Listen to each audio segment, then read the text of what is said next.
తల నిమరటం తెలియదు నాకు.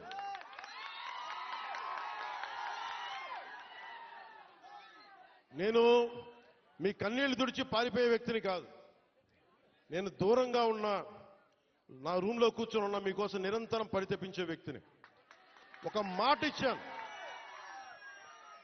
నా పేషి కూడా ఒకటే మాట చెప్పారు, నేను ఇక్కడే ఉండాలి, 2 నెలలకు ఒకసారి 10 రోజుల చొప్పున నేను మన్యం ప్రాంతం మొత్తం తిరగాలి.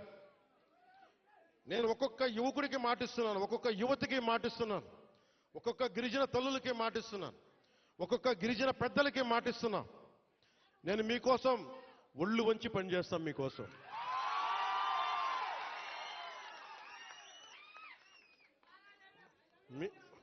I love you two.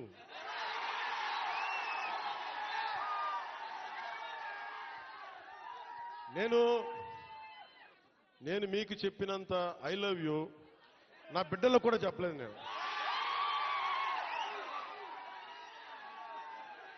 మీరు చూపించే ప్రేమ పవన్ కళ్యాణ్కి అధికారం ఉన్నా లేకపోయినా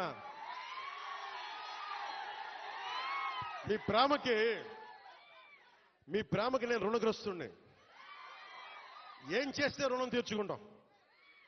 అందుకనే నేను భగవంతుని ఒకటే అడిగా,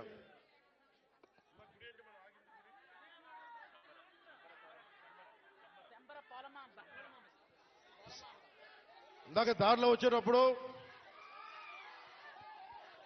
అరవనివ్వండి, మీరేం చేయకండి, అరవనివ్వండి. మామూలు దారిలో ఇందాక వస్తున్నప్పుడు కొంచెం దండం పెడతా, ఆగండి. శంబర పోలమామ్మగా తల్లిని అడిగా, పోలమామ్మ తల్లిని ఒకటి అడిగా, తల్లి మా అడవి బిడ్డల కష్టాలను తీర్చే నాకు శక్తి నీవు, నాకు మా రాష్ట్రంలో డబ్బులు రావాలి,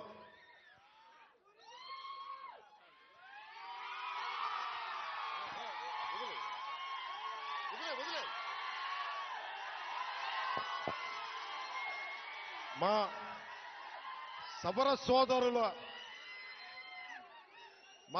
సోదరుల ఇది వాళ్ళ పెయింటింగ్స్ ని కానీ వాళ్ళ చిత్రాలని కానీ నేను అమిత్ షా గారికి ఇచ్చాను. హోంశాఖ మనకి అమిత్ షా గారికి ఒకటే చెప్పాను, చాలా గర్వంగా చెప్పా, ఇది సార్ మా సవరల ఆర్ట్, ఇది మా సవర సోదరుల ఆర్ట్, ఇది మా గిరిజన బిడ్డల ఆర్ట్, ఇది.